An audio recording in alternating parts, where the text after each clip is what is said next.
नमस्कार, ऐसा देश हो मेरा में आपका स्वागत है। मैं हूं रामवीर श्रेष्ठ और आज हम बात कर रहे हैं देश में विवाह व्यवस्था की। विवाह एक ऐसा संस्कार जिसको परिवार अंजाम देता आया है और एक तरह से जो सृष्टि में जो सृजन है और सृजन का जो सबसे सुगम जो माध्यम है वो ये विवाह संस्था रही है। और ये संस्था बरसों से लगातार अपना काम करती आ रही है और इसने उस काम को अच्छी तरह से अंजाम भी दिया है। हालांकि विवाह उस पहले के ज़माने में भी कई तरह के विवाह बताए गए, लेकिन परिवार की उसमें मुख्य भूमिका रही। और वो अगर विवाह एक तरह से चाहे स्वयंवर के जरिए रहे हों, उनमें भी परिवार एक तरह से मुख्य भूमिका निभाता रहा। विवाह चाहे गंधर्व हों, उनको भी मान्यता देता रहा, यानी लव मैरिज को भी वो मान्यता देता रहा। लेकिन आज जो एक तरह से देखा जाए कि जो पैसा, जो रोजगार, जो करियर, जो जीवन पर हावी हुआ है, उसके कारण से ये एक दावा किया जा रहा है कि मनुष्य जो है वो अपनी उसकी जो आयु है वो आयु बढ़ती चली जाती है और वो विवाह तब भी नहीं कर पाता। और उसके पीछे कहीं ना कहीं या तो उसके अपने परिवार का भी दबाव होता है और कहीं ना कहीं एक दबाव लड़की के परिवार की ओर से भी होता है। और इस बीच उसकी वह जो नैसर्गिक जो जरूरत थी, वो जो एक पवित्र माध्यम से, एक संस्कार के माध्यम से जिसको पूरा हो जाना चाहिए था, दलील ये दी जा रही है कि वो पूरा नहीं हो पाता है। और इस कंडीशन में कई बार चाहे अनचाहे, अनजाने, और इस स्थिति में कई बार बलात्कार जैसी स्थितियां जन्म ले लेती हैं। ये हालात कितने सच्चे हैं, इनमें कितनी सच्चाई है, इस सब पर बात करने के लिए हमारे साथ मौजूद हैं बजरंग मुनि। आपका बहुत बहुत स्वागत है। और सबसे पहले इसी पर हम बातचीत करना शुरू करेंगे।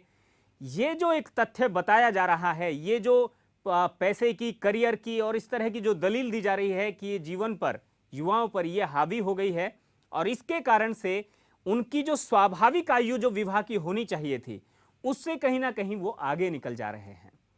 माने लड़कियों की आयु भी बहुत बड़ी तादाद में 22, 23, 24, 25 और इसको भी क्रॉस कर रही है। लड़कों की आयु भी 30 को भी क्रॉस कर रही है। देखिए, जो आप बता रहे हैं जी वह आंशिक रूप से सच है। जी ये देखने में आ रहा है। प्राचीन समय में हम मानते थे कि एक लड़का या लड़की 21 वर्ष में बालिग होते हैं, बिल्कुल, मतलब वोट देने लायक होते हैं, ऐसा मानते थे। बिल्कुल, लेकिन धीरे धीरे ये महसूस किया गया कि उनके अंदर अवेयरनेस जल्दी बढ़ रही है, बिल्कुल, और हमने 21 वर्ष को घटा करके 18 वर्ष कर दिया। बिल्कुल, प्राचीन समय में लड़के या लड़कियों में, एक लड़के को हम उदाहरण लेकर के चलें बिल्कुल, कि लड़कों में 18 वर्ष की करीब करीब उम्र में, एक अंदाज बता रहे हैं कि 18 वर्ष की उम्र में उनके अंदर सेक्स की इच्छाएं पैदा होती थीं प्राचीन समय में, बिल्कुल, और पूर्ति हो जाती थी 16 वर्ष की उम्र में। जैसे अगर किसी को भूख लग जाए उसको सवेरे 8 बजे और नाश्ता मिल जाए उसको 7:30 बजे, उसके बाद होटल जाएगा तो माँ बाप उसको एक झापड़ मारेंगे, क्यों गया होटल, तुम घर में तो नाश्ता बना हुआ था। लेकिन अगर उसकी भूख जो 8 बजे लगती थी वो लगने लग गई 7 बजे और घर में नाश्ता बनने लग गया 10 बजे, अगर वो 2 घंटे भूख नहीं बर्दाश्त कर पा रहा है और होटल में नाश्ता करने चला गया तो माँ बाप उसको 2 झापड़ नहीं मार सकते हैं। अब मुख्य प्रश्न ये पैदा होता है कि माँ बाप अपना तो बना उना के खा लिए किसी भी तरह से, जी, और जो लड़का है उसको कह दिए कि नहीं, तुमको तो 10 बजे मिलेगा।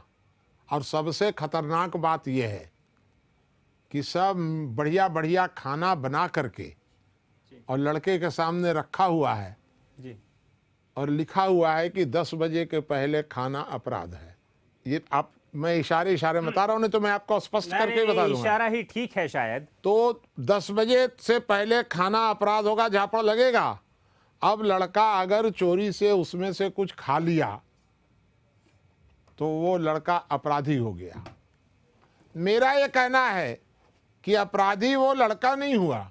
अपराधी, देखिए साफ साफ बात यह है कि भारत में, संपूर्ण भारत में बलात्कार की घटनाएं बढ़ रही हैं, और उसका कारण ये है कि इच्छाएं पैदा हो रही हैं उसकी 16 वर्ष में, पूर्ति हो रही है 21 वर्ष में, जैसा कि आपने भी कहा। कई बार 30 वर्ष में, 30 वर्ष में भी होती है, वर्ष में या 21 में होती है, 30 में होती है, 25 में होती है, पूर्ति होती है। तो ये जो गैप है, बिल्कुल, यह गैप उसको कहीं ना कहीं मजबूर करता है कि वो कहीं और से भी तलाशे अपनी भूख मिटाने के लिए, माने शारीरिक भूख मिटाने के लिए। ये शारीरिक भूख जो है लेकिन मुनि जी, चिकित्सक ये भी दलील दे रहे हैं, उनका कहना ये है कि 16 वर्ष जो है वो मेडिकली जो लड़कियां हैं वो परिपक्व नहीं हो पाती हैं, और ऐसे में उनकी जीवन को खतरे हैं, अगर परिवार इस तरह की भी व्यवस्था सोचे तो। देखिए, एक आपने मेडिकल दलील दी, बिल्कुल, पश्चिम के विचारों की, बिल्कुल, लेकिन भारत में इस प्रकार की सोच नहीं है। फिर एक बात बताइए कि शादी की उम्र तय करने वाली सरकार कौन होती है? शादी की उम्र या तो लड़के और लड़की तय करेंगे, एक, या उनका परिवार तय करेगा। और अगर परिवार भी, मान लीजिए परिवार से भी ऊपर आप बढ़ते हैं, तो गांव तय करेगा या समाज तय करेगा। ये बीच में सरकार कहां से आ गई? सरकार का काम है बलात्कार रोकना। तो सरकार ने किया तो उल्टा। उल्टा कैसे किया? कि भाई उसकी भूख मिटाने के लिए आपने उम्र बढ़ा दी। एक, देखिए 3 जगह गलतियां हुई हैं। पहली गलती ये हुई कि आपने शादी की उम्र बढ़ा दी उसकी। बिल्कुल। दूसरी गलती ये हुई कि आपने स्त्री और पुरुष जो दोनों हैं, ये आग और बारूद का रिश्ता माना जाता है। नजदीकी आने से विध्वंस होता है। अगर ये दोनों के बीच में दूरी घटेगी तो विध्वंस के खतरे बढ़ेंगे। तो आपने बिल्कुल नजदीक कर दिया औरत और मर्द को, स्त्री और पुरुष को, लड़का और लड़की को, इनकी दूरी आपने लगातार घटाई। ये आपने दूसरा काम कर दिया। और तीसरा काम क्या क्या कर दिया कि सहमत सेक्स को आपने अपराध घोषित कर दिया। वैश्यालय बंद कर दो, बार बालाओं को सबको बंद कर दो। मतलब आपने लड़के और लड़की या स्त्री और पुरुष को मजबूर कर दिया कि तुमको यदि किसी भी प्रकार से ऐसी भूख लगे जिसको तुम सहन नहीं कर पा रहे हो, तो सबसे सुगम रास्ता है बलात्कार। बलात्कार करो और जेल में जाओ, वहाँ खाना पीना पड़े रहना आराम से, तुमको क्या दिक्कत होगी। ये बलात्कार बढ़ने का कारण ही यह सरकार है। देखिए, मैं आपको सही बात बताऊं, जो आप प्रश्न हमसे करेंगे ही, इसका मतलब जो पहली जो सबसे पहली बात थी वो पूरी तरह सच नहीं है। सरकार उसमें बड़ी दोषी है। सरकार ही दोषी है। सरकार एक बड़ी दोषी, बड़ी और छोटी दोष क्या होता है? सरकार एकमात्र दोषी है इस बात के लिए कि उसने एक तरफ शादी की उम्र बढ़ानी शुरू कर दी, दूसरी तरफ स्त्री और पुरुष के बीच में दूरी घटानी शुरू कर दी। शादी की उम्र बढ़ाने के लिए सरकार ने किससे कहा? क्यों नहीं कहा? सरकार पहले तो शादी की उम्र सरकार नहीं तय किया करती थी, समाज तय करता था। सरकार कैसे दाल भात में मुसरचंद बन गई? शादी की उम्र सरकार तय करेगी। सरकार ने शायद इसलिए सोचा, क्योंकि लोक कल्याणकारी है सरकार, इसलिए उसने सोचा कि राजस्थान जैसे लोक कल्याणकारी का जिम्मा किसने दिया?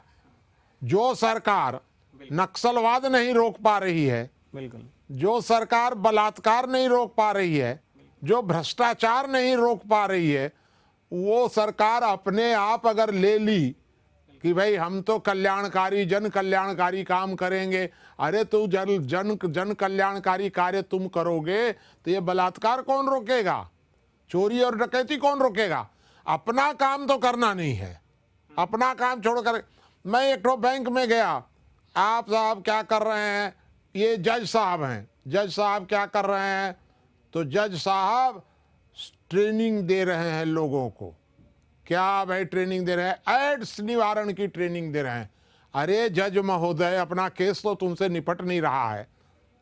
5-5 साल, 10-10 साल, 20-20 साल तो केस पेंडिंग है, और एड्स की ट्रेनिंग दे रहे हैं जज साहब। ये सब बिना मतलब की बातें हैं की, हाँ। जी, ये बेमतलब की बातें हैं। यह सरकार डकैती नहीं रोक पा रही है, चोरी नहीं रोक पा रही है, मिलावट नहीं रोक पा रही है, बलात्कार नहीं रोक पा रही है। रोक क्या रही है? तो रोक रही है कि विवाह की उम्र कितनी होनी चाहिए, तो बार बालाओं को रोक दो, तंबाकू को रोक दो। ये सब बिना मतलब का जितना काम था, वो सारा काम सरकार नाटक करती है लेकर के अपने जिम्मे में। यह सरकार का कार्य बिल्कुल नहीं है। इसलिए मेरा तो ये कहना है, जब आप कहेंगे साहब चौटाला जी ने कहा है 15 वर्ष 16 वर्ष, मान बिल्कुल लीजिए, बिल्कुल, जो भी कहा है, आप तो पूछेंगे ही। हाँ बिल्कुल बिल्कुल। मैं कहता हूँ चौटाला जी को क्या ज्ञान है इसका? चौटाला जी कह रहे हैं कि 15 वर्ष होना चाहिए या 16 वर्ष होना चाहिए। मैं कहता हूं कि सरकार को दखल देने का कोई अधिकार नहीं है। 15 वर्ष होना चाहिए, 14 वर्ष होना चौटाला जी भी चाहिए। उसी समाज के हिस्से हैं। जो होंगे समाज के हिस्से हैं ना। चौटाला जी अपने परिवार का तय करेंगे, चौटाला जी अपनी ग्राम सभा का तय करेंगे, कि चौटाला जी सारे हिंदुस्तान का तय कर देंगे? मेरे परिवार के बारे में चौटाला जी कौन होते हैं तय करने वाले? मेरा साफ कहना है कि विवाह की उम्र या तो दो व्यक्तियों का व्यक्तिगत मामला है, एक जी, अन्यथा परिवार उसको नियंत्रित करेगा, परिवार उम्र तय करेगा या समाज तय करेगा। लेकिन व्यक्ति, परिवार और समाज के बीच में, परिवार तक तो ठीक है, लेकिन जब आप समाज की बात करते हैं समाज तो यानी ग्राम सभा, समाज का मतलब तो ग्राम सभा है ना। हमारी गांव के लोग बैठ करके तय करेंगे कि भाई हमारे गांव में ये इस प्रकार की परिस्थितियां हैं, इस प्रकार की परिस्थितियों में हम लोग ऐसा उचित समझते हैं। वो भी बंधनकारी नहीं हो सकता है किसी के लिए, लेकिन ऐसा उचित समझते हैं, गांव के लोग तय करेंगे, करने दीजिए। सरकार बीच में कहां से आ गई? एक लड़का और एक लड़की के व्यक्तिगत संबंधों के बारे में मनमोहन सिंह तय करेंगे। ये लोग बिना मतलब की बात है ये सब एकदम से, और इसलिए सारी अव्यवस्था पैदा हो रही है, ये मेरा मानना है। क्या आपको ऐसा भी लगता है कि हमारे यहाँ एक व्यवस्था सेकंड मैरिज की भी रही है? सेकंड मैरिज से मतलब ये रहा है, कहीं उसको सेकंड मैरिज कहते हैं, कहीं उसको गोना कहते हैं, यानी कम उम्र में शादी की, यानी 16 साल में ही 15 साल में ही शादी कर दी, और एक इमोशनल कमिटमेंट और अटैचमेंट जो है दो लोगों के बीच में बन गया, और फिर जो है परिवार उन दोनों को नियंत्रित करते हैं तब तक के लिए जब तक कि वो परिपक्व ना हो जाएं, समझदार ना हो जाएं, और यानी कहीं तक कहें कि करियर अपना वो अचीव ना कर लें, कहीं रोजगार उनका ना लग जाए। तो क्या ये एक सिस्टम जो है एक समाधान का हिस्सा बन सकता है? आप तो बड़ा डर डर के 15 और 14 और 15 और 14 कर रहे थे। हम कहते ये हैं कि एक लड़का पेट में, एक लड़की पेट में, या मान लीजिए उनकी उम्र 5-5 वर्ष की है। बिल्कुल, राजस्थान में हाँ, अखा तीज पर और यही सब 5-5 करते हैं। वर्ष के हैं और दोनों की शादी तय हो गई जी, उनको करने दीजिए ना, आपसे क्या मतलब है उसका? उन लोगों ने अपनी शादी तय कर ली। जी, अब वो जब बालिग हो जाएंगे 15-16 वर्ष के, तब उसको हम लोग मुकलावा बोलते हैं, या दोंगा बोलते हैं, या गौना बोलते हैं, जो भी बोलते हैं, वो करेंगे उस समय। उसमें सरकार बीच में कहां से आ गई?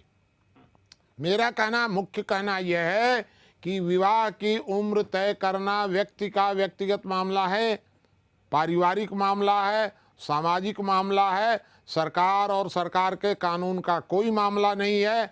ये पश्चिम की किताबें लिख लिख करके वहाँ के कुछ वो समाज शास्त्री और फलाने शास्त्री और ढिकाने शास्त्री और स्वास्थ्य मंत्रालय, इन लोगों ने समाज को गुलाम बनाने के लिए ये सब नियम बना दिए। और चौटाला सरीखे लोग कहते हैं कि 18 नहीं 15 होना चाहिए, तो 15 नहीं 16 होना चाहिए। कह रहे जो भी होना होगा वो गांव तय करेगा, आप कौन होते हैं बीच में तय करने वाले? इसलिए मेरा तो सीधा सीधा मानना ये है कि विवाह की उम्र, अब बताइए, देखिए क्या माने, कितनी इसको मूर्खता कहें कि चालाकी कहें कि क्या कहें। हमारे न्यायालय ने कह दिया है कि लड़के और लड़की बिना विवाह के साथ रह सकते हैं, sir, live in relation, live in relationship, तो बिना विवाह के भी वो साथ जीवन भर रह सकते हैं। अब अच्छा, अब आप बताइए कि विवाद की जो रस्म है इसका कितना महत्व रह जाता है इसके बाद, कि एक लड़के और लड़की उन्होंने ने मिल करके अपने आप संतान पैदा कर ली और संतान पैदा करने के बाद विवाह करते रहेंगे। जी। तो फिर ये विवाह का क्या मतलब रह गया? वो 18 साल में करे कि 14 साल में करे कि 22 साल में करे, जब लिव इन रिलेशनशिप की उसको छूट है तो फिर एक झगड़ा पड़ेगा। ये छूट बजरंग मुनि की ओर से भी है? जी, मेरे हिसाब से तो ये है कि लिव इन रिलेशनशिप में रहना है कि शादी करके रहना है कि तलाक दे के रहना है, क्या करना है सरकार का कोई संबंध नहीं है। नहीं, अगर सरकार उसको नियंत्रित नहीं करना चाहिए तो सुप्रीम कोर्ट भी सरकार का ही एक हिस्सा है। हाँ, तो सुप्रीम कोर्ट को भी नहीं नियंत्रित करना चाहिए, क्योंकि यह समाज का मामला है, व्यक्ति का मामला है, ये पंचायतों का मामला है, परिवार का मामला है। इसमें न्यायालय या सरकार या कानून, माने आपका कहना है कि विधायिका, कार्यपालिका, वहीं पर न्यायपालिका, सबकी कहीं ना कहीं तो सीमाएं होनी चाहिए। ये इस प्रकार से कैसे होगा कि साहब आप स्वतंत्र हैं, हम अपने खेत में हरी हरी घास लगाए हैं, अपनी गाय के लिए लगाए हैं, आप सांड है तो आप स्वतंत्र है, कहीं भी घुस जाएंगे, कहीं भी खा लेंगे। तो इसका मतलब हमारी सरकार और पार्लियामेंट, ये पार्लियामेंट सांड बन गई है, वो जहां चाहे मुंह लगा दे। ये तो नहीं चल सकता है। समाज सर्वोच्च है, राज्य समाज को सुरक्षा दे सकता है, लेकिन राज्य समाज के आंतरिक मामलों में दखल नहीं दे सकता है। तो एकदम साफ बात है। अब जैसे खाप पंचायतें हैं, बिल्कुल, तो खाप पंचायतें समाज का एक टूटा फूटा रूप है। खाप पंचायतें बिचारी इतनी डरी हुई हैं कि अगर हम कुछ भी बोल देंगे तो ये चढ़ बैठेंगे सब सांड लोग। तो उन्होंने 18 को 15 वर्ष कहा। अब 15 वर्ष जब कहा, वो भी डर के कहा 15 वर्ष उसने कहा तो डर से कहा। देखिए, हिंदुस्तान में 2% महिलाओं का परसेंटेज आप देखेंगे तो 98% महिलाएं परंपरागत रूप से परिवार चलाती हैं और 2% महिलाएं आधुनिक रूप से परिवार चलाती हैं। तो आधुनिक रूप से जो परिवार चलाने वाली जो 2% महिलाएं हैं, इनको परंपरागत जो भी है उन सबको तोड़ने में ही मजा आता है, उनको अच्छा नहीं लगता है ये परंपरागत। और जो 2% महिलाएं हैं, महिला या पुरुष जो परिवार है, मान लीजिए ये 2% जो आधुनिक परिवार हैं, इनमें आधुनिक है या पश्चिमी जो भी कहिए उनको हम आधुनिक के नाम से कह दे रहे हैं। तो जो आधुनिक प्रणाली के आधार पर जो परिवार चला रहे हैं स्त्री पुरुष, इनमें टूटन ज़्यादा है, परिवारों के टूटन ज़्यादा हैं, इनमें अव्यवस्था ज़्यादा है, इनमें तलाक ज़्यादा हैं। ये कहीं ना कहीं कुछ ना कुछ इनमें एक तरह से चरित्रहीनता का प्रतिशत भी पारंपरिक परिवारों की तुलना में ज़्यादा है। और ये 2% जो हैं, जिनको छुट्टा सांड हम लोग कहते हैं, छुट्टा सांड मत कहिए, इनको जो आधुनिक परिवार चलाने वाले जो 2% लोग हैं, चाहे महिलाएं चाहे पुरुष, ये हल्ला कर करके खाप पंचायत को दबा दिए हैं एकदम से। ये 2% आप देख लीजिए, बैठ जाएंगे ऐसे लाइन में और बैठ करके और ऐसे चिल्लाएंगे कि मर्द से भी ज्यादा ये औरतें चिल्लाती हैं 2% में। 2.5% इनका नहीं होगा। 98% बिचारी जो है वो घर में बिचारी बैठी हुई हैं। नहीं, वो 98% की चिंता करती हैं, उनकी आवाज हमेशा से दबी हुई है, उनका ऐसा कहना है, उनको बोलने तक नहीं दिया गया है। बिल्कुल आप भी वकालत कर रहे हैं। जो 2% अपने चरित्र की ठीक चिंता नहीं कर पाती हैं, जो ठीक से परिवार नहीं चला पाती हैं, ये 98% परिवारों की चिंता करती हैं। आप भी उन्हीं की वकालत करने लग गए। अरे भाई, ये 2% क्या 98% का प्रतिनिधित्व करेंगी? वो पहले अपना तो 2% देखें। ये खाप पंचायतें डर डर के बिचारी खाप पंचायतें बोलती हैं और ये 2% चढ़ी रहती हैं इनके ऊपर। मैंने जब टीवी में देखा, किसी टीवी में, तो ये 2% औरतें तो ऐसा चिल्लाती हैं कि अब ये मार बैठेंगी। और इनको अगर कुछ बोल दीजिए तो कहेंगे हमारा विशेषाधिकार हनन हो गया, तुम्हारा 2% का विशेषाधिकार होगा और 98% का कोई अधिकार ही नहीं होगा, क्योंकि 98% परंपरागत महिलाओं की का प्रतिनिधित्व इन लोगों ने जबरदस्ती ले लिया है। आप उन्हें परंपरागत कहकर मतलब परंपरागत के साथ साथ अशिक्षित भी जोड़ देना ठीक है उनके साथ। अशिक्षित जो होता है वो अज्ञानी होता है क्या? मेरी जो पत्नी है वो दस्तखत करना नहीं जानती है, और सारे हमारे घर के सारे जो समस्याएं होती हैं वो मेरी पत्नी सुलझा देती है। ज्ञान के मामले में मेरी पत्नी हमारे पढ़े लिखे परिवार के सारे लोगों से ऊपर है, मेरी पत्नी ज्ञान के मामले में, और शिक्षा के मामले में शून्य है। तो अशिक्षा को अज्ञान के साथ जोड़ने की भूल मत करिए। अज्ञान अलग है। आदमी शिक्षा के बगैर भी समझदार और ज्ञानी हो सकता है। नहीं तो अच्छा, तो मैं बैठा हूं कि नहीं, मेरी शिक्षा कितनी है? मेरी ज्ञान और मेरी शिक्षा की अगर आप तुलना करेंगे तो आप तो गड़बड़ा जाएंगे। बेचारे कबीरदास कितना शिक्षित थे। तो इसलिए शिक्षा जो है ये आधुनिक समाज में वर्तमान समय में थोड़े से लोगों के द्वारा गरीब ग्रामीण श्रमजीवी किसान के शोषण के उद्देश्य से कुछ लोगों ने इसको माध्यम अपना चुना है। तो उसी में आप मान रहे हैं? मैं तो ये कह रहा हूं ये हमेशा से शिक्षा का यही चरित्र रहा है या ये आधुनिक शिक्षा के बारे में आप कभी नहीं रहा है। पुराने जमाने में ज्ञान का महत्व था, शिक्षा तो सरप्लस थी, ज्ञान महत्वपूर्ण होता था उस समय। अगर शिक्षित है और ज्ञानी नहीं है तो वो बेकार माना जाता था। ज्ञानी है और शिक्षित नहीं है तब भी उसका महत्व था कि वो उसके पास ज्ञान है। तो आज ये आप लोगों ने शिक्षा, क्योंकि शिक्षा के नाम पर ही तो आपको शोषण करना है नीचे वालों का, श्रमजीवियों का। तो आप तो शिक्षा। यानी हम यहाँ पर ये बात कर रहे हैं कि अगर सरकार करे, अगर बलात्कार को रोकना उसकी एक जिम्मेदारी है। हाँ, ये बात बनता भी हो क्योंकि क्राइम है और अपराध रोकना राज्य का सबसे पहला दायित्व है। अपराध रोकना दायित्व है। हाँ, बिल्कुल दायित्व है। तो इस दायित्व की वो पूर्ति करे तो कैसे करे? वो बलात्कार रोकने के लिए जी सबसे पहले तो सरकार को जो प्राकृतिक भूख का सिस्टम है जी, उस प्राकृतिक भूख को रोकने का, माने बांध टूट ना जाए, इस प्रकार की व्यवस्था उसको छूट देनी चाहिए। उसके बाद यदि कोई व्यक्ति, उस छूट से मतलब है वैश्यालय को आप छूट दे दीजिए, सहमत सेक्स को छूट दे दीजिए, कोई दिक्कत नहीं है। एक दूसरी बात है कि विवाह की उम्र ये परिवार तय करेगा, समाज तय करेगा, व्यक्ति को तय करने दीजिए, सरकार को कोई दखल नहीं देना चाहिए। सहमत सेक्स के अंतर्गत विवाह भी आ जाता है। ये जो एक छूट देने का मामला है इसके बजाय, लेकिन ये नैतिकता की ओर नहीं ले जाता है समाज को, कहीं ना कहीं ये समाज के अंदर एक अजीब सी हालत पैदा करता है। इसको क्या दंडात्मक कार्रवाई जो है, जो सरकार की ओर से है, वो किस तरह की हो कि ताकि केवल बलात्कार के लिए होनी चाहिए? क्या किस तरह से? सिर्फ बलात्कार को आप कानून से रोकिए। बलात्कार जो है वो अपराध है, वैश्यालय चलाना कोई अपराध नहीं है। उसके लिए आप क्या मिनिमम सजा क्या? तो मेरे तो विचार से ये है कि बलात्कार को उस सीमा तक, ये सब छूट देने के बाद, छूट देने के पहले नहीं, छूट देने के बाद भी यदि कोई बलात्कार करता है तो उसको अधिकतम दंड की व्यवस्था होनी चाहिए।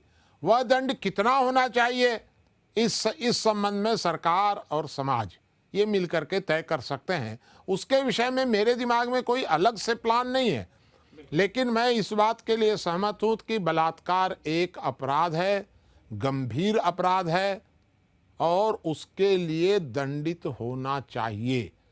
आज तो स्थिति यह है कि अब वो बेचारा एक आदमी हरियाणा का, जो भी नाम रहा होगा, कांग्रेस का नेता, उसने खाली कह दिया कि आम तौर पर शादी की उम्र ज़्यादा होने के कारण लड़कियां लड़कों के साथ चली जाती हैं।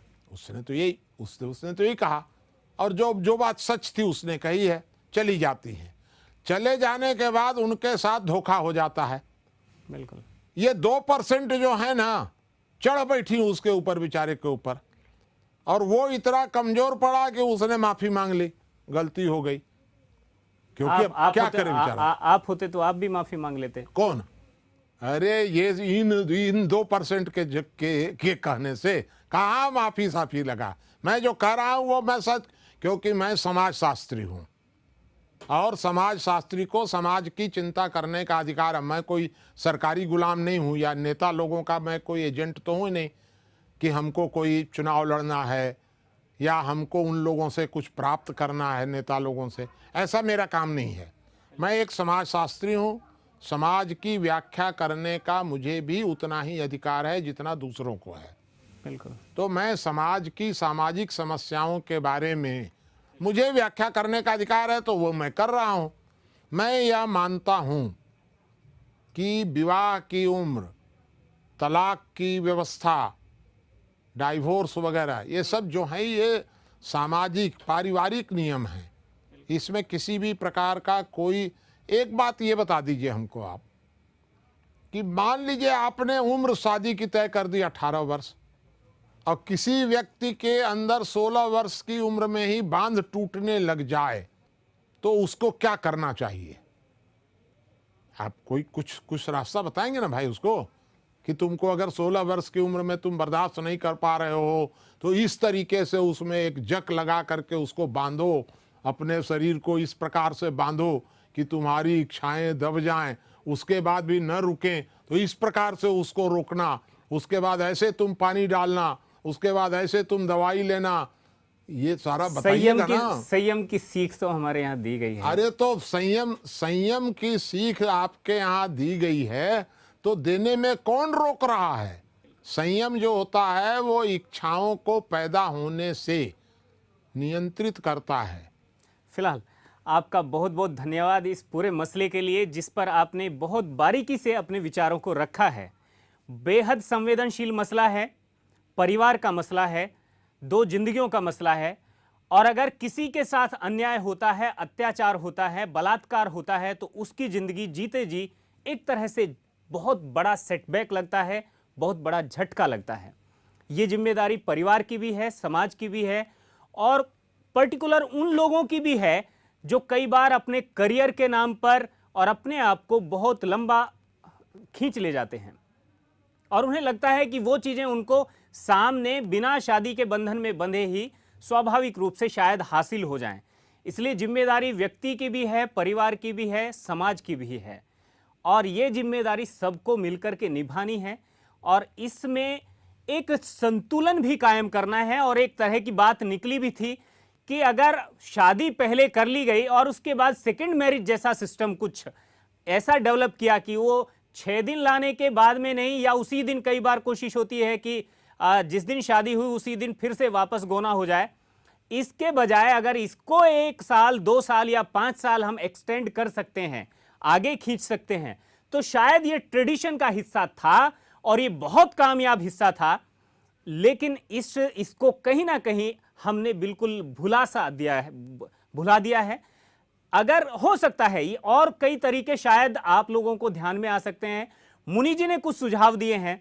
कुल मिलाकर आपका इस पर किस तरह का रेस्पॉन्स है? क्या आप कहना चाहते हैं? क्या अपनी राय देना चाहते हैं? हमारी फोन लाइन खुली है, आप अपनी राय दे सकते हैं, मुनि जी से सीधे बात कर सकते हैं। फिलहाल आप अगर उनके विचारों को पढ़ना चाहते हैं तो ज्ञान तत्व आप अपने यहां मंगवा सकते हैं, अपना पता SMS कर सकते हैं इन्हीं नंबरों पर, और kashindia.com पर जाकर आप बजरंग मुनि जी के विचारों को पढ़ भी सकते हैं। फिलहाल इस एपिसोड में मुझे दीजिए इजाजत। अगले हफ्ते फिर मिलूंगा एक नए एपिसोड के साथ, एक नए मुद्दे के साथ। नमस्कार।